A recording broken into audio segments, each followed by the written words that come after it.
how did you get started? How did you become a cinematographer? I was lucky that my father has a beautiful dream. He was a projectionist in a very big company in Italy in the 50s, Luxfilm. Vittorio Storaro nace el 24 de junio de 1940. Hijo de un proyeccionista de cine, Storaro estudia fotografía a la corta edad de 11 años durante 5 años. Después estudia cinematografía durante 4 y luego empieza a trabajar a los 18 años como operador de cámara. Vittorio estaría 7 años trabajando como operador de cámara hasta su primer trabajo como DOP en 1968 con Giovinezza Giovinezza. Pero su primera película como director de fotografía fue en blanco y negro. I remember that on the first film, Giovinezza Giovinezza, was doing tests for actors. And we were like more or less your crew. I found myself uncomfortable for what the director asked me to do. And I was forced to do it. And at the end of the day, I was 28. I say to him, goodbye, I don't think I come back tomorrow because I don't think you need me. You need someone that just put one light, just let you see. So I don't think I come back tomorrow. And Franco Rosi was great. He said me, no, Vittorio, forgive me. I mean, I didn't meant to change the way that you were supposed to do. En estos años, Vittorio casi no podía apagar la luz de su casa, sin embargo, antepuso a todo su papel como DOP, queriendo tener todo momento el poder de crearse una firma autoral, un estilo propio que después dejaría impregnado. Desde entonces, Vittorio no ha parado. Con más de 60 películas a sus espaldas en sus actuales 81 años de edad, Vittorio ha trabajado con grandes directores de cine: Francis Ford Coppola, Warren Beatty, Woody Allen y Carlos Saura, y solo por mencionar unos cuantos. Aun con esta prestigiosa carrera, a Storaro se le suma un premio BAFTA por The Shelter in Sky y 3 premios Oscar a Mejor Fotografía por Apocalypse Now, Reds y El Último Emperador.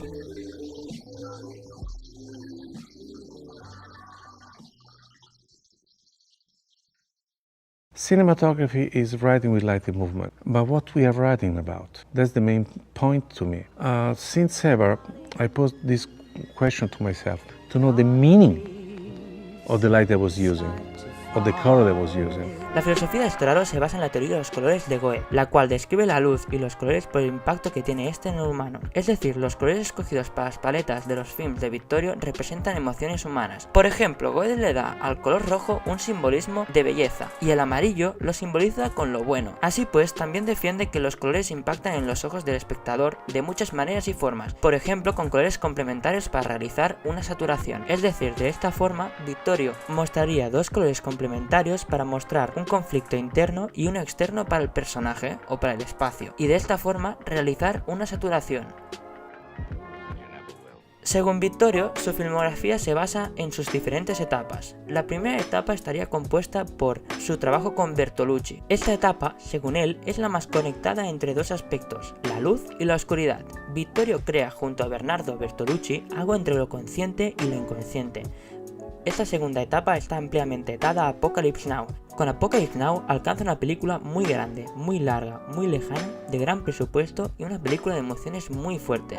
Es así como aprende a plasmar en esta etapa la grandeza de sus imágenes en pantalla. Con una fotografía más salvaje que nunca, Vittorio sigue jugando con las luces y con las sombras. En esta tercera etapa, a Vittorio se le junta lo establecido en las 2 etapas anteriores, y esta estaría ampliamente atada a Goya en Burdeos. En ella se juega con lo fantástico de una realidad distorsionada, contrapuesto a la realidad verdadera. Eso se debe a que esta película se cuenta desde la perspectiva de Goya, y al ser solo su visión la requerida para la puesta en escena, a veces confluye con la realidad y otras con su forma de pensar o su visión. Para escoger 3 películas me centré básicamente en escoger cintas de diferentes cortes, ya que me parecía interesante. And I have to say thanks to Francis Coppola when I started with him in Apocalypse Now. He has a totally different vision. I mean, families belong to the set belongs to the family. This mixing of personal and your professional expression to me was magic.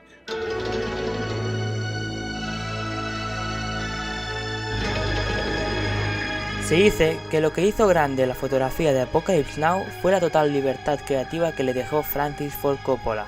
Este film supone un punto de inflexión artística en su carrera, una oda a la personalidad y brillantez del cine. Apocalypse Now puede ser muy grande, muy costosa y muy ambiciosa, pero si nos fijamos bien en el lenguaje del film, nos damos cuenta que este va profundamente anclado a las emociones de los personajes.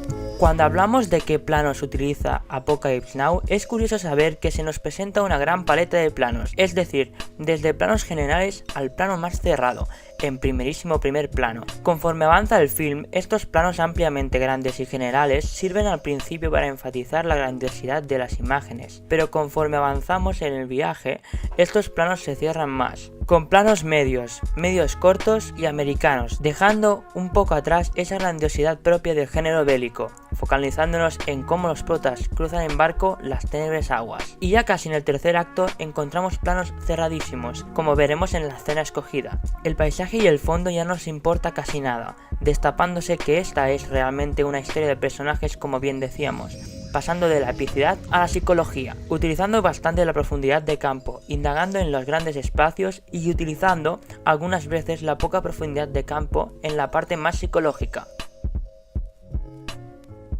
Esta progresión la veríamos también en las angulaciones, pero de forma más sutil.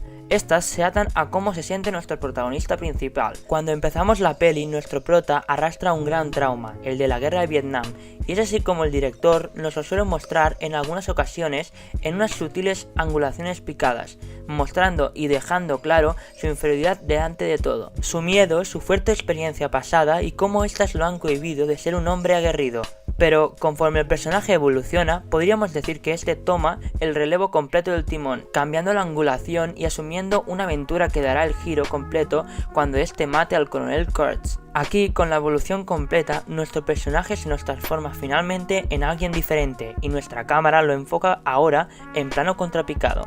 En cuanto a la luz, podríamos hablar de que Storaro utiliza muchas veces en Apocalypse Now una luz natural fuerte. De esta manera contrasta espacios con personajes, creándoles figuras muy claras y sombras muy fuertes. Así pues, la luz, al igual que lo ya mencionado, haría una evolución. Cuando presentamos el status quo de Benjamin, se nos hace uso de una fotografía más naturalista, pero cuando llegamos a la parte bélica, casi de forma fantástica, crea una atmósfera semejante a la del mismísimo infierno, con colores muy cálidos y saturados y rojizos salvajes. En exteriores suele utilizar reflectores de luz para crear y amplificar la luz natural, y utiliza el humo para enfatizar un ambiente de toxicidad de lo salvaje e incontrolable, para crear una atmósfera y enfatizar el símbolo de la luz, dejándola vigente de cierta forma en el espacio. En el tercer acto pasaríamos de una luz chocante y vibrante a una luz puramente del subconsciente, es decir, con luces, sombras y claroscuros, un mundo plenamente del personaje en su subconsciente.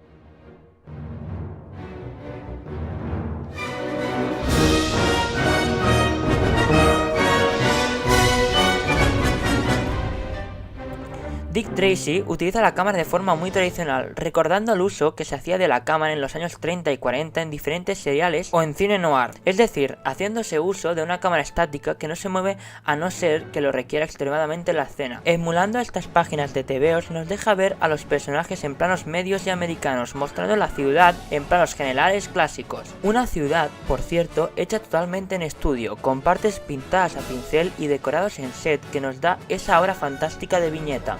Con unos planos que es imposible que no recuerden a la plasmación del cómic que se hizo en la serie de los 60 de Batman, zoom rápidos cuando Dick pega a alguien o diferentes barridos por edición y composiciones muy cercanas a los cómics de la misma época.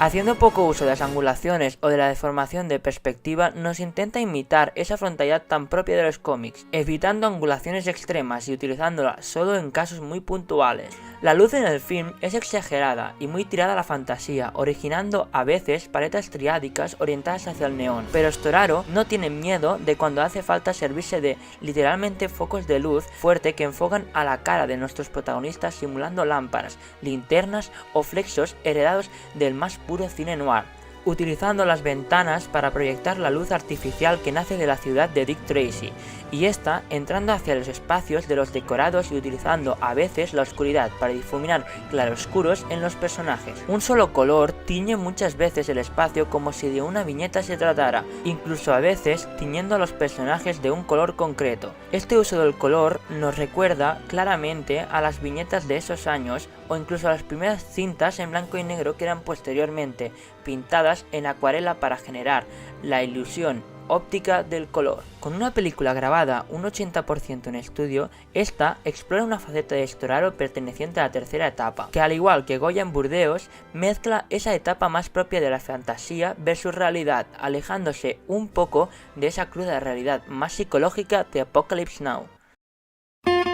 Como cuentan algunas malas lenguas, los directores con los que han trabajado Woody Allen en el momento del rodaje de sus películas casi no tienen tiempo para iluminar debido a la poca importancia que le da Allen a la luz de sus films. Se ha hablado muchas veces de que Allen disfruta más con la escritura del guión que con el rodaje. De esta forma, en las cintas que tienen Allen con Storaro, que son todas las hechas a partir de Café Society, encontraríamos una puesta en escena bastante típica, una iluminación de exteriores que se rige por un esquema sencillo de una luz principal, una luz de fondo que ilumina el entorno, que nos añade relieve y nos separa el personaje del fondo. Storaro utiliza dimmers para enfatizar la emoción de los personajes y darle una visión más artística, expresionista o exagerada de ellos. Lo más interesante lo encontraríamos en la larga lista de escenas de los sueños, o mejor dicho, las escenas que recrean escenas famosas en Rif Films Festival, ya que podemos encontrar un curioso experimento sobre cómo Storaro recrea esas mismas escenas.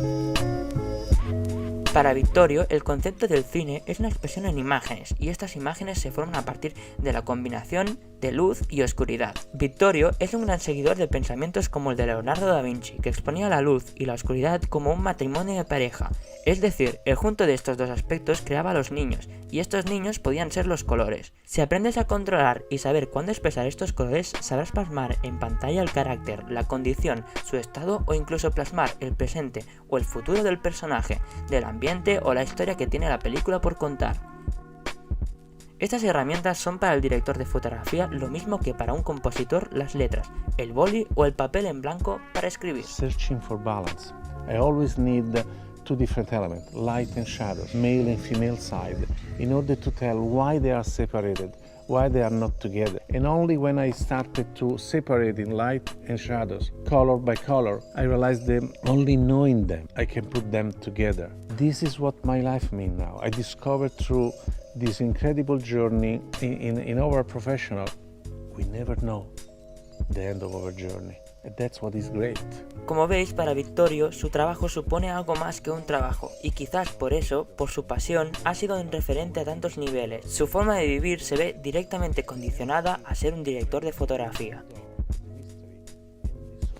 Light, I think, is all. Light is the beginning. Lens is the one that captures this light. Film is the one that is recording.